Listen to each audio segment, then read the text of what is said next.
Hi, this is Josh with Shining 3D, and now we're going to do an activation and calibration of the UE Pro2. So first, we can do an online activation using our Shining Pass. If you don't have a Shining Pass, you can do so at the bottom left-hand corner by registering. If you already do have it, go ahead and input your information, just like I'm doing so here.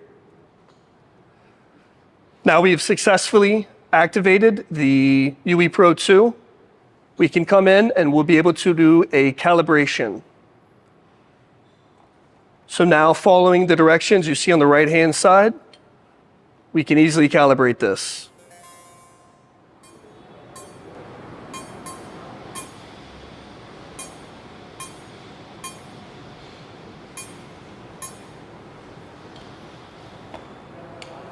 Now, we have successfully activated and calibrated the UE Pro2.